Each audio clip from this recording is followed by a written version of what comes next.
Daryl, pass me that box right there. Do it yourself, Grandpa. I know you can move. Come on, Daryl, please. I'll give you a little present. Is it money? You never know. Just do it for me. You'll find out. Daryl handed his grandpa the box and inside it were perfect push-ups. Oh, yeah, finally. Grandpa, what are those for? Oh, just a little something to keep me in shape. Whatever. Where's my money at? Get out of here, little boy. I'm about to do my push-ups. Oh, you want to put it like that, Grandpa? I'm going to show everybody that you can move. So while Grandpa did his perfect push-ups, Daryl came up with the plan. Oh, hi, Grandpa.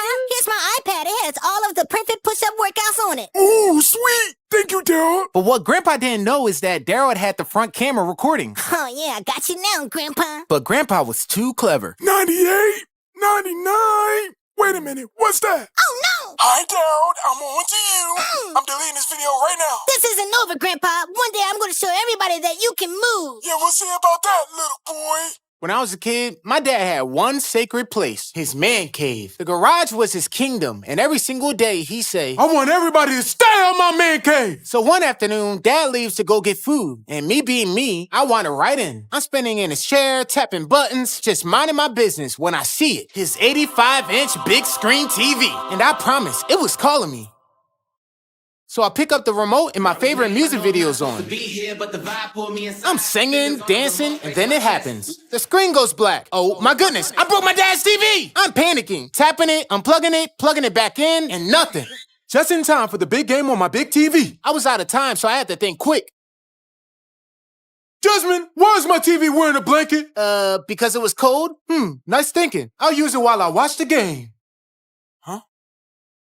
Wait a minute, Jasmine! At that moment, my soul left my body. And that's when I learned if you break your dad's 85-inch TV, even passing out won't save you from a whooping.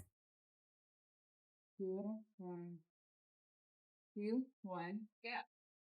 Woo-hoo! Let's go over there. Okay. Take one or two others along.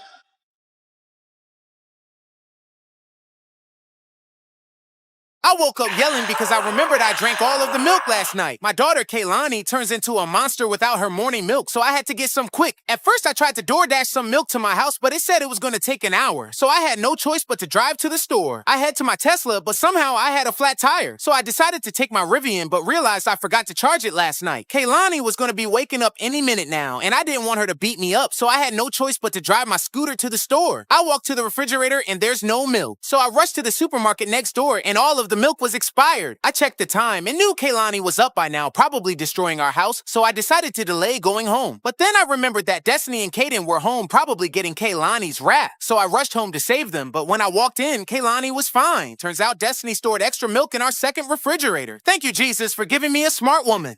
When I was a kid, my dad had one rule every November 18th. Put up that Christmas tree before I get home, or else. So one year, I'm doing my normal after-school routine, playing my drums, making a snack, then watching Avatar: The Last Airbender like nothing matters. Then suddenly, a Christmas commercial pops up. Don't forget to put the tree up or your dad might spank you.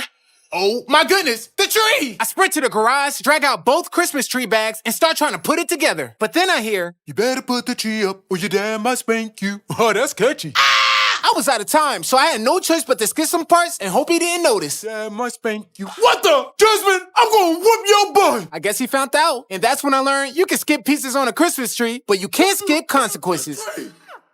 Growing up, if my brothers and I forgot to take out the trash on trash day, our dad would explode. The next time someone forget to take the trash out, I'm gonna throw you out! Well, one day I was jamming on my drums when I suddenly heard the trash truck. That's when I remembered it was my turn to take out the trash. I rushed outside to stop the truck, but it was too late. That truck was gone. Then my dad sent me a video. I just passed the trash truck, and if our bin isn't empty, you're gonna get it. Ah! I had to think fast, and an idea popped into my head. I took all the trash out the bin and hid it under the couch. A few minutes after my dad got home, he asked, Desmond, why does the couch smell like straight up trash? maybe some food fell under there? Or maybe you forgot to take out the trash and hit the trash bags under the couch so you wouldn't get in trouble.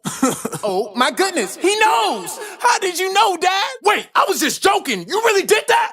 Mm-hmm. Ooh, you're about to get it, boy. No! So I'm playing my new electric drums, and after a while, I start realizing I don't even want them anymore. So I decide to take everything apart and box it back up. While I'm doing that, my weekly delivery shows up, and it's a family-sized pack of Twizzlers. I open it thinking I'll just have one and get back to packing. As I'm breaking the drums down, every time I finish a piece, I reach back in the bag and grab another Twizzler. Boxes are getting sealed up, and I'm basically just eating the whole time. I finally sit down to pack the last box, and that's when my stomach starts feeling a little weird. I pause for a second like maybe I should chill, but then I grab another Twizzler like nothing's wrong. The boxes go into the trunk, and by now my stomach is really hurting. The whole ride to Guitar Center, I'm chewing and trying to convince myself I'm fine. But as soon as I pull into the parking lot, my stomach officially gives up. The window comes down, I lean out, and all those Twizzlers come right back up. And that's when I learned family size does not mean one person. My 2-year-old daughter, Kaylani, is definitely taking after my love of drums. But the problem is, Kate and Destiny and I can't do anything around the house. Whether we're trying to study, watch TV, or just relax, the drums are so loud, it's impossible to focus. Destiny tells me I need to do something about all the noise. So I decide to bring home these special drum heads that are supposed to be a lot quieter. I reach into my drumstick bag to grab my drum keys so I can swap the drum heads, but it's not there. So I start searching the whole house. I check the laundry room, every drawer in the kitchen, even the garage, but still no drum key. Not giving up, I hop in the car and head to the music store. I ask if they have any drum keys in stock, but they're all sold out. So I had no choice but to head back home and grab some pliers to unscrew the bolts. It's slow and frustrating, but I finally get the new drum heads on. Right after Kaylani runs into the room holding something shiny. And wouldn't you know, it's the drum key. She had it the whole time.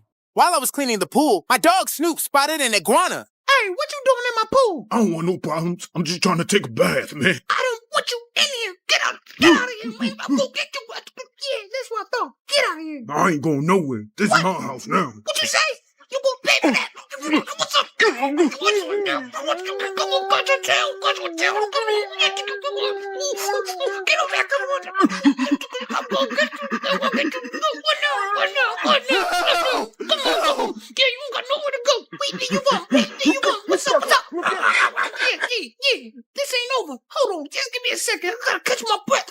Say that to my face. I dare you to say that to my back. Oh, you look. You done did it now. Wow. Just I let have me to go alone. green. Yeah, get down there. What's up? What? Da. I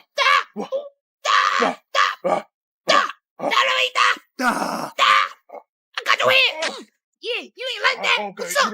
My friend ruined my engagement. After having a fun time jet skiing with my friend James, I told him about my secret plan to pop the big question to my girlfriend. As I told him how I had to spend all the money in my bank account to buy the ring, my girlfriend FaceTimed me. James told me to hand him the ring so she wouldn't see it. And although I didn't trust him with it, I had no choice but to give it to him. After the call, I asked for the ring back, but James was acting kind of weird. Turns out, while I was on FaceTime, he playfully tried on the ring, but his clumsiness got the best of him, and the ring slipped from his hand into the vast depths of the ocean. I thought he was playing around when he told me, but when I seen the empty box, I tried to unalive him. So my friends texted me the address of a park where they were playing basketball and invited me to join them. Even though the GPS said the park was an hour away, I didn't let that stop me. I jumped in my Tesla and drove all the way there. But when I arrived, I didn't see any of my friends' cars. Actually, there were no cars at all. I thought maybe they took an Uber, so I walked into the park and followed the trail. It was taking me a long time to get to the basketball courts, and then I realized I was walking in a huge circle. I thought my friends were probably hiding in the trees playing a prank on me. I laughed and told them to come out, but nobody did. I finally realized they had tricked me, so I decided to go home. But my Tesla wouldn't unlock because my phone died, so I had no choice but to walk home, which took me all day. When I got home and my phone turned back on, I realized I had gone to the wrong park. Comment below about a time you thought your friends were pranking you. So for as long as I can remember, my grandpa had the nicest lawn in the town. Everyone knew not to step on it, or else. The family knew, the mailman knew, even animals knew to stay off his lawn. One day, I started riding my brand new bike to my grandparents' house because my friends lived near there. I was pedaling really fast, and as I was approaching the house, I realized the brakes were too hard to press and I couldn't stop. My bike rolled right into the middle of my grandpa's lawn, and my heart dropped. The whole neighborhood got silent and was staring at me. No one has ever made it to the middle of the lawn, and they wanted to see what was about to happen. All of a sudden, my feet were in the air. I looked up, my grandpa had both of my hands in one of his hands. No, Grandpa, no, I I'm sorry. He whooped me so bad in front of everyone, no one has been on his lawn since. So I just bought a new mirror. I hung it up when I got home and took a shower. When I got out, I took a look at myself through my new mirror and it broke. I wanted to find out why, so I went back to the store and bought another mirror. And this time, I had Destiny look at herself in the mirror to see what would happen. And the mirror didn't break, but as soon as I looked at it, it shattered again. So I realized that it kept on breaking because I was ugly. So I ran to the barbershop and got a haircut, then went back to the store and bought another mirror. I hung it up, made sure I was looking good, and then I took a look at myself. And the mirror broke again. So after some research, I found a company that sells unbreakable mirrors. I hung it up, and after just taking a peek at it, it broke. I knew it was because of my ugliness, so I had no choice but to put a bag over my face. Destiny asked me what I was doing, and I told her about my problem. She laughed and said the mirror keeps breaking because the room is too cold. I usually keep the room below 20 degrees, and that was the problem. After raising the temperature, my next mirror didn't break, but now I can't stop sweating. Would you rather be ugly or sweaty? Comment below.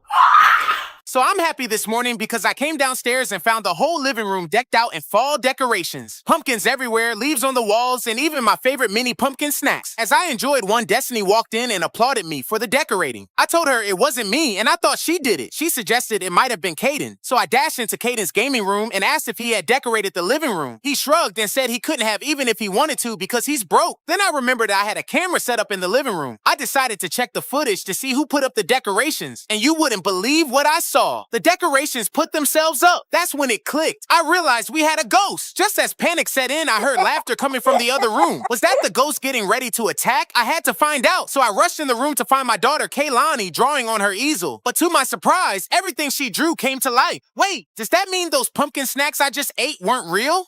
So the other day, I was home alone binge-watching my favorite show when I heard weird scratching noises coming from the hallway. At first, I brushed it off thinking it was just a house settling. But then the noise happened again even louder this time. I paused the show so I can listen carefully. I heard the noise again and I decided to investigate. As I walked down the hallway, I noticed my closet door was slightly open. I stopped dead in my tracks trying to decide whether to open it or not. What if something was hidden inside? The fear was creeping in, but I had to know. I took a deep breath, pushed the door open, and looked inside. It was nothing but the AC unit. I was relieved, but just as I turned to go back downstairs, I heard the scratching noise again, this time behind me. I turned around slowly and walked to the door down the hallway. I slowly opened the door, fearing the worst, only to find my dog Snoop locked in my son's room. The moral of the story, before panicking about strange noises, check if the dog is trapped. When I was a kid, Saturday was the one day I actually got to relax. Well, before the band started. All right, boys, put them games down. We got studio time today. Studio? Today? But Dad, I want to play Uno. Let me tell you something. We are going to the studio. I'll be right back. I forgot my belt in the house. Yo, I can't believe he's making us work today. Who you telling? My dad was about to take me to Dave & Buster's, and then your dad called him. Well, at least you get to go home. He makes us practice in our sleep. Dang. You know what this means? We're going on strike. So we get to the studio, and Dad tells us to do our vocal warm-ups. I don't want to work. All I want to do is play. I got my cars, I'm chilling now. No choice, no rules today. You're going to do what I tell you to do. Hey, hey, hey. Stop the music. I said No, I'm off, man. I'm not working today. This song is catchy. Hey, hey, hey. I said I'm off, I'm not working today. You know what? Since that song is better than the one I wrote, I'm going to give y'all the day off. But don't get used to it.